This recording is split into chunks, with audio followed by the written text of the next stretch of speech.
installation projects as well as individual one-off sculptures. I'm going to talk about a little bit about the Contemporary Monster series, which I created specifically for the Barbican Arts Centre in London.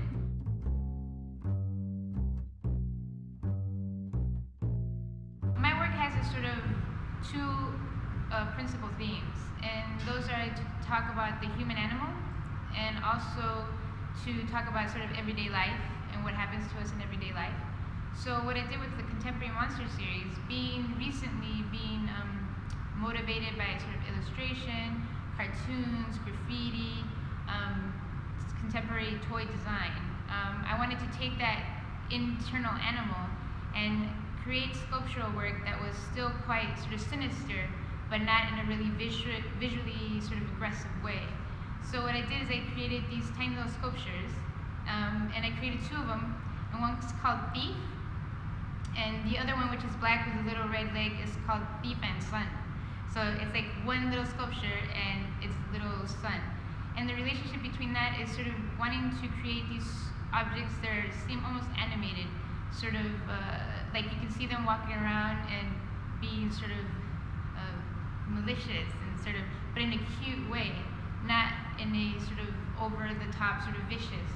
So what I wanted to do for the Barbican show, I decided to create these one-off sculptures along with the 20 small-scale drawings. And the drawings were the sort of focal point of the installation piece, because I wanted to take those drawings and blow them up and put them on the wall directly as well.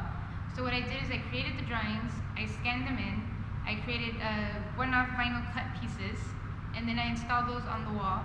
And with it, I created the relationship of the sculptures coming out as well. So what I wanted to create an encompassing place, it's sort of just an atmosphere. When you walked in directly, you were in the Contemporary Monsters world. So you walked in and you sort of felt like you were walking into a different scene, a different place, and you were just walking in an everyday life of theirs. So you had little monsters on mopeds, and you had little monsters like flying around on kites, and you had little monsters sort of going to the grocery store. So sort of just different elements, different aspects that I was able to play with was sort of the core idea behind the project.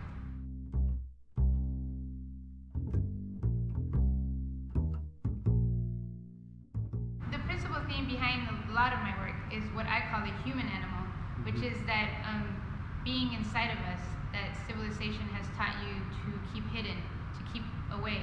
So, and the only time you actually ever see that sort of internal monster is when we become angry or animated, and sort of it comes out, and you just become this sort of really vicious person, you know. And also there's other aspects that civilization has taught you to be civilized, in terms of if you felt like jumping up and down, or running around, or like, you know, doing a cartwheel in the middle of your business place. You really couldn't, because you've been taught not to.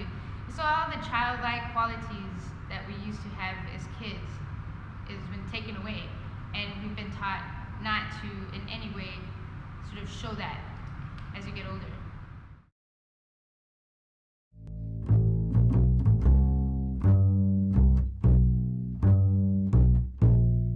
When I work on installation pieces, or any work, the concept is a primary concern. I always work with the concept first. I think, what is this project about? What am I talking? What do I want to say to the audience? And from there, I decide how I'm going to create this project. Is it going to be an installation? Is it going to be a sculpture? Is it going to be mixed media? Is it going to encompass sound? Is it going to have video?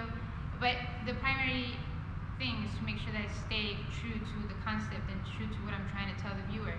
So when they walk in, they can see sort of various mediums that I work in, but they can actually first read what I'm trying to say.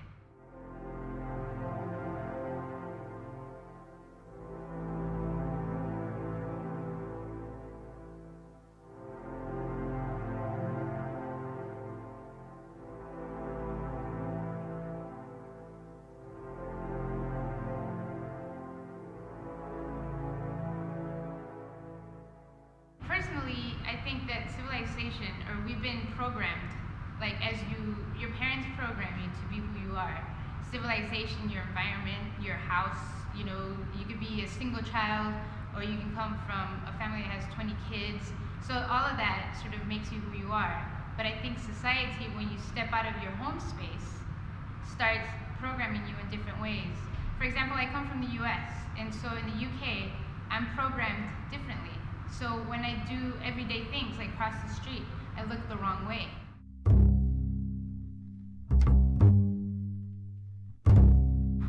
Milked was an interesting project because it actually came from an experience of talking to a journalist. And he came to my studio space and he sat down and he was interviewing me and asking me all kinds of questions about where I came from, how my life was, how to approach my work and different things.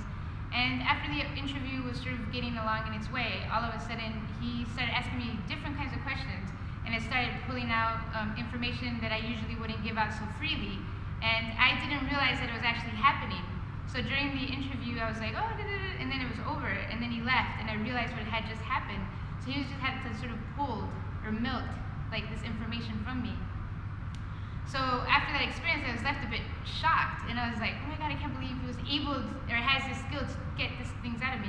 So I decided to do the installation called Milked, where you have these heads with little udders. So it's sort of the idea of being milked.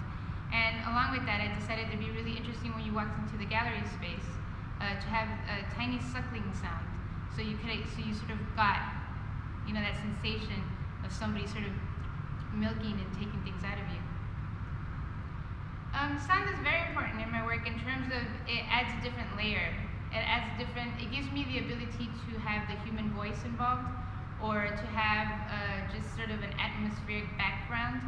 Because what it does then is if you create an installation piece and you walk in and you see something visually, you have a visual impact.